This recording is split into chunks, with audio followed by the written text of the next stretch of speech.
Hello and welcome guys with the new video on the topic of how to file GSTR1। हम इस video में जो cover करेंगे, number 1 summary, GSTR1 की summary cover करेंगे कि क्या होता है और कब फाइल की जाती है एटसेट्रा। R1 और दूसरा है R1 फाइल करना सीखेंगे। चलिए वीडियो को स्टार्ट करते हैं। समरी के ऊपर आते हैं। GSTR1 में हम सेल ऑफ सर्विस या सेल ऑफ गुड्स को शो करते हैं ओनली। ये मंथली फाइल की जाती है, क्वार्टरली भी फाइल की जाती है, डिपेंड करता है हमारी टर्नओवर के ऊपर। फाइलिंग डेट जो है वो भी डिपेंड करती है कि हम मंथली फाइल कर रहे हैं या क्वार्टरली फाइल कर रहे हैं। 10th हो सकती है next of month in case of monthly return में। अगर हम बात करें कि R1 किसको फाइल करनी है, तो एवरी रजिस्टर्ड डीलर को R1 फाइल करनी होती है। इन चार को छोड़ के, ISD इनपुट सर्विस डिस्ट्रीब्यूटर को छोड़कर, कॉम्पोजिशन को छोड़कर और नॉन रेजिडेंट टैक्सेबल पर्सन और जो पर्सन लायबल है TDS को कलेक्ट करने का या डिडक्ट करने को, ठीक है। और इसकी लेट फीस जो है नॉन फाइलिंग की वो R1 की 50 है अदर देन नील केसेस के लिए, और नील केसेस के लिए 20 है पर डे। अगर हमारी डेटा में कुछ है, सेल हमने कर रखी है, तो उसके लिए हमारी 50 रुपीज़ जाएगी अगर हम लेट फाइलिंग करते हैं। और अगर कुछ भी नहीं है, नील की रिटर्न है, तो उसके इसमें 20 रुपीज़ जाएंगे। तो ये था हमारा कुछ समरी। चलिए शुरू करते हैं कि अब रिटर्न कैसे फाइल करते हैं प्रैक्टिकली। हाँ, तो मैंने GST की साइट पे लॉगिन कर लिया है। चलिए आइए सीखते हैं, चलते हैं R1 की तरफ। सबसे पहले हमें क्या करना होगा, रिटर्न डैशबोर्ड पे जाकर क्लिक करना होगा, रिटर्न डैशबोर्ड पे। और फिर उसके बाद हम अपना पीरियड चूज़ करेंगे, जिस पीरियड के लिए हमें रिटर्न फाइल करनी है। यहाँ पे मैं दिखा देता हूँ, इनका क्वार्टरली बेसिस जाता है। अगर मैं फेब में डालूँ तो मुझे R1 फाइल करने को अलाउड नहीं है, क्योंकि जो हमने ऑप्ट किया है वो क्वार्टरली फाइलिंग का ऑप्ट किया है। तो हमें ईयर का, क्वार्टर वाला, मंथ का एंड का मंथ लेना होगा, क्वार्टर का एंड का मंथ लेना होगा, फिर हम उसको फाइल करते हैं। लास्ट डेट दे सकते हैं हम 30/4/2020, जो कि निकल चुकी है। प्रिपेयर करते हैं हम रिटर्न को।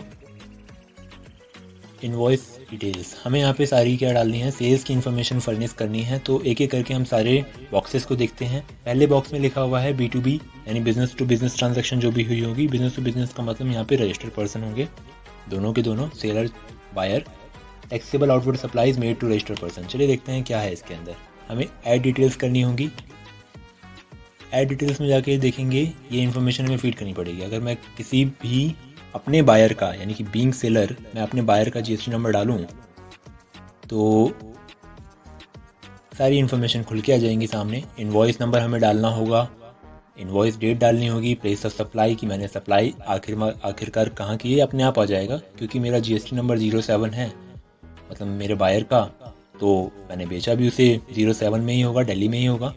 तो टोटल इनवॉइस वैल्यू यानी कि टैक्स इंक्लूड कर और फिर आगे इसके बाद हमें यहाँ पे टैक्स का रेट जो भी लगा होगा 18% में अगर मैं अमाउंट डाल दूँ तो ऑटोमेटिकली वो टैक्स कैलकुलेट कर देगा, ठीक है। अभी मुझे सेव नहीं करना क्योंकि ये इनवॉइस बोगस है।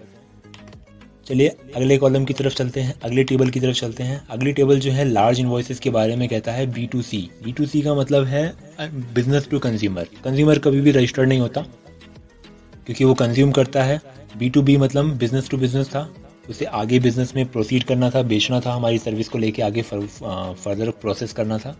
टैक्सेबल आउटवर्ड सप्लाई, अगर हम बात करें B2C की, तो यहाँ पे हम लार्ज इनवॉइसेस को देखेंगे जो कि 2.5 लाख से ऊपर की हो, ठीक है। और नंबर 2, वो इंटर स्टेट ट्रांजैक्शन भी होनी चाहिए, दिल्ली की UP से होनी चाहिए ट्रांजैक्शन। तो हम इस टेबल में इंफॉर्मेशन फीड करेंगे। चलिए देखते हैं इसके अंदर क्या लिखना है। अगर हम B2C हैं तो इसका मतलब यहाँ पे GST नंबर तो नहीं होगा, तो हमें क्या करना होगा, प्लेस ऑफ सप्लाई डालनी होगी कि हमने बेचा कहाँ है, इनवॉइस नंबर क्या था, इनवॉइस डेट क्या थी, इंटर स्टेट अपने आप आ जाएगा, टोटल इनवॉइस वैल्यू यानी कि इंक्लूडिंग टैक्स। और यहाँ पर हम टैक्सेबल वैल्यू डालेंगे तो रेट अपने आप कैलकुलेट करके वो इंटीग्रेटेड टैक्स में ले जाएगा, देख सकते हैं यहाँ पे, ठीक है। अभी हमें सेव नहीं करना क्योंकि कोई इन्फॉर्मेशन नहीं है, लर्निंग पर्पज़ के लिए है बस ये। बैक करते हैं। जो नेक्स्ट टेबल है उसके अंदर है क्रेडिट ऑब्लिक डेबिट नोट्स की इन्फॉर्मेशन डालनी है, वो भी रजिस्टर्ड वाले केस में। रजिस्टर्ड वाले केस का मतलब है कि वो GST में रजिस्टर्ड हो। हमें इन्फॉर्मेशन डालनी होगी कुछ इस तरीके से, ऐड डिटेल्स करेंगे और जो भी हमारा डेबिट और क्रेडिट नोट इशू किया गया होगा, पहले तो हम जानते हैं थोड़ा सा डेबिट और क्रेडिट नोट होता क्या है। जब हम सेल्स करते हैं तो सेल्स रिटर्न होती है तो उसे बोलते हैं हम क्रेडिट नोट, और अगर हम परचेज करते हैं और हम परचेज रिटर्न करते हैं तो उसे बोलते हैं हम डेबिट नोट। तो यहाँ पर हमने जो बेचा है सामान अपने बायर को, अगर वो हमें वापस कर देता है तो हम उसको क्रेडिट नोट इशू करेंगे। हम अपनी सरकार से कहेंगे कि जो हमने सामान बेचकर उससे टैक्स कलेक्ट किया था, उसने हमें वो सामान वापस कर दिया है। इसका मतलब उसने हमसे टैक्स वापस ले लिया है, तो अब हम इसको एडजस्टमेंट चाहते हैं हमारी टैक्स लायबिलिटी से, इसे घटा दो। तो कुल मिलाकर हमें क्या करना होगा, रिसीवर का GSTIN नंबर डालना होगा, जो भी पार्टी थी हमारी, रिसीवर नेम अपने आप आ जाएगा, डेबिट क्रेडिट नोट नंबर जो भी हमने इशू किया होगा उस पर लिखा होगा, और डेबिट क्रेडिट डेट डालनी होगी उसकी, ओरिजिनल इनवॉइस का नंबर डालना होगा, जब भी हमने सामान बेचा होगा तो उसका इनवॉइस का नंबर, ओरिजिनल इनवॉइस की डेट डालनी होगी, नोट टाइप होगा डेबिट या credit whatever, and note value कितने की वैल्यू है, सप्लाई टाइप, जो भी सप्लाई टाइप होगा, इंटर या इंट्रा। अगर प्री रिज्यूम ऑफ GST है तो उसके लिए भी हम डेबिट नोट या क्रेडिट नोट इशू कर सकते हैं। तो इसे हमें क्या करना होगा, सेव कर देना होगा, और फिर ये हमारा क्रेडिट नोट डेबिट नोट बन जाएगा। चलिए बैक करते हैं, अगले टेबल की तरफ बढ़ते हैं।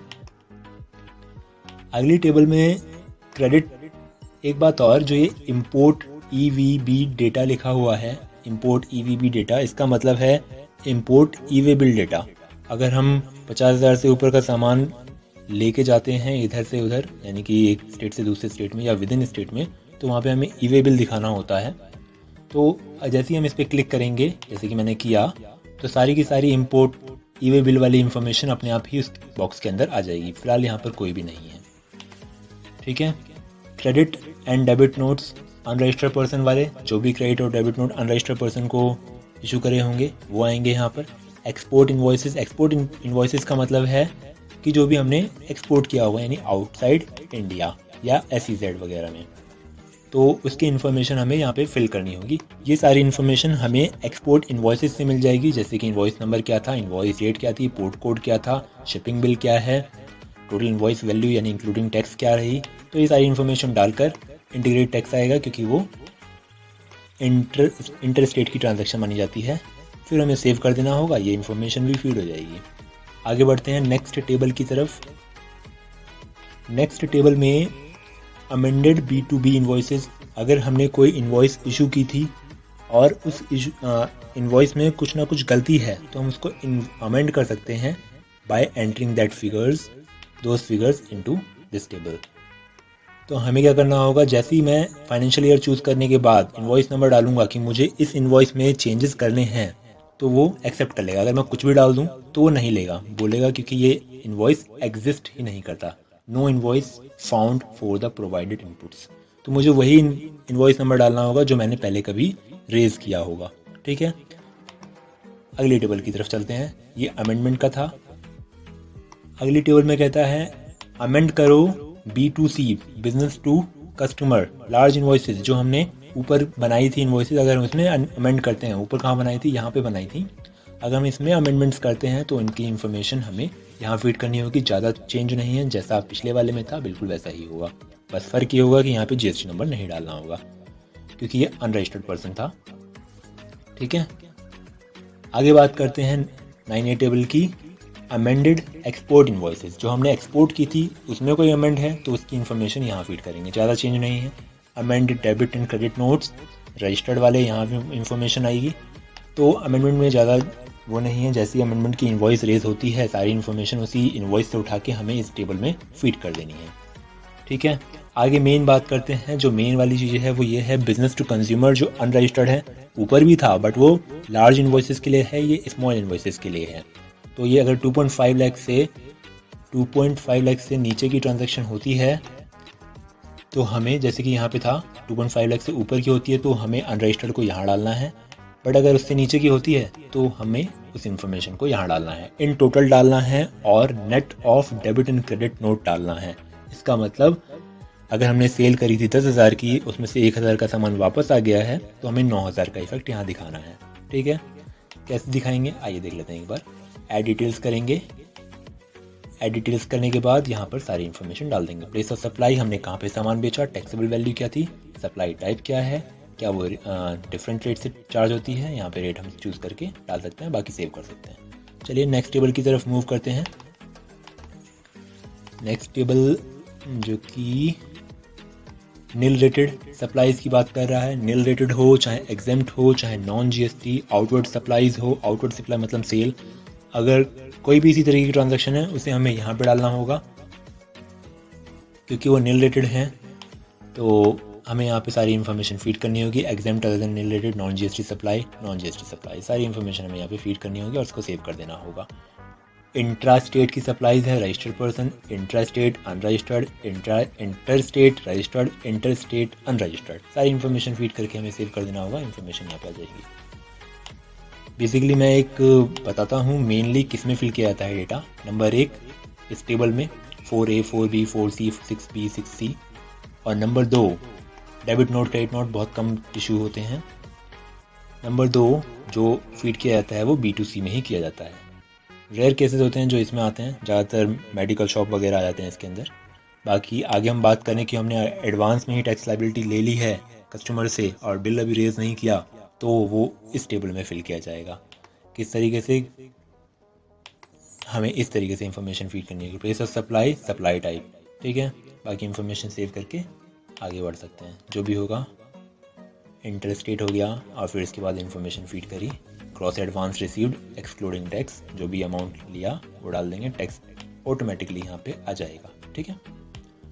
आगे बढ़ते हैं नेक्स्ट टेबल की तरफ। ये एडवांस टैक्स था बेसिकली, एडवांस अमाउंट रिसीव्ड जो हुई थी वो था, जिसमें हमने एडवांस टैक्स भी रिसीव कर लिया होगा, जो कि हमारी लायबिलिटी बनती है गवर्नमेंट को देना। अगर हम पहले लेते हैं तो गवर्नमेंट को पहले भी देना भी पड़ेगा, ठीक है। Adjustment of advances, HSN wise summary, इस पे आते हैं 12 नंबर की टेबल पे। HSN वाइज समरी बेसिकली क्या दर्शाती है कि हमने जो हार्मोनाइज सिस्टम ऑफ नोमेनक्लेचर क्या कहता है कि अगर हमने कोई प्रोडक्ट बेचा है तो उसका एक HSN नंबर होता है, उस HSN नंबर को हमें यहाँ पे डालना होगा, उससे एग्रीगेटली लिखना होगा। अगर हमने 5-6 सामान बेचे हैं और में से 3 सामान के जो HSN है वो सेम है तो हमें उन तीनों का टोटल यहीं पे लिख देना होगा। HSN नंबर, डिस्क्रिप्शन किस टाइप का सामान था, यानी कि पर्टिकुलर जो भी होता है इसका, UQC, नंबर ऑफ़ यूनिट्स डालनी होंगी यहाँ पर, टोटल क्वांटिटी क्या होगी, नंबर ऑफ़ यूनिट्स मतलब किस यूनिट में आप उसे ले रहे हो, kg में, लीटर में, वटेवर, और total quantity, total value, taxable value, integrated tax, central tax, state tax और सेसेस, ठीक है। बाकी इसको ऐड करने के बाद हम सेव कर देंगे। बैक आते हैं, अगली टेबल की तरफ चलते हैं। ऐसे करके जितने भी HSN होंगे सभी की डिटेल्स वहाँ फिल की जाएगी।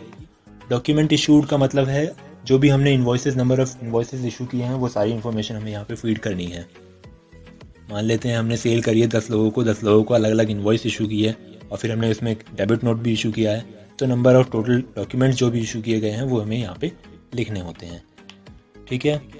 बाकी ये इंपॉर्टेंट नहीं है इतने कॉलम्स, कभी 10 में से 1000 में से एक केस में भरे जाते हैं, रेयरली होते हैं। इसके बाद हमें जो करना है फाइनली, जनरेट GSTR1 समरी। जैसे ही हम जनरेट करेंगे होगा क्या, ये जो डैश डैश वाली फिगर नज़र आ रही है वो डैश डैश वाली फिगर जो है वो 0 में कन्वर्ट हो जाएगी, यानी कि हमारी समरी जनरेट हो गई। जिस कॉलम में जिस टेबल में हमने फिगर्स डाली होंगी वहाँ फिगर्स नज़र आएंगी, जिसमें कुछ नहीं डाला होगा वहाँ 0 नज़र आएगा। उसके बाद हमें क्या करना होगा, सबमिट का ऑप्शन चूज़ करना होगा। सबमिट के बाद हम कोई चेंज नहीं कर सकते, सबमिट के बाद कोई चेंज नहीं कर सकते। उसके बाद अगर चेंज करना है तो अगर आपको अगली वाली रिटर्न, जो कि अगली वाली R1 फाइल करेंगे उसमें चेंज कर सकते हैं, और वो भी अगली वाली R1 में हमें ये ढूंढना होगा कि अमेंडेड B2B इन्वॉइसेस, उसमें जाके हमें ये वाला टेबल ढूंढना होगा और उसमें इन्फॉर्मेशन फीड करनी पड़ेगी कि हमें जो पिछली वाली R1 थी उसमें कुछ गलती हो गई थी, अब हम उसको सुधारना चाहते हैं। चलिए फिर उसके बाद हमें क्या करना होगा, फाइल रिटर्न पे क्लिक करते ही OTP, मेल ID और मोबाइल नंबर जो भी रजिस्टर्ड होंगे उन पे पहुंच जाएंगे। वो डालते ही आपकी GSTR1 फाइल हो जाएगी। तो ये था full fledged how to file GSTR1 practically. तो इस तरीके से आप किसी भी क्लाइंट की अपनी R1 फाइल कर सकते हैं। वीडियो देखने के लिए धन्यवाद। चलिए मिलते हैं नेक्स्ट वीडियो में, तब तक के लिए बाय बाय।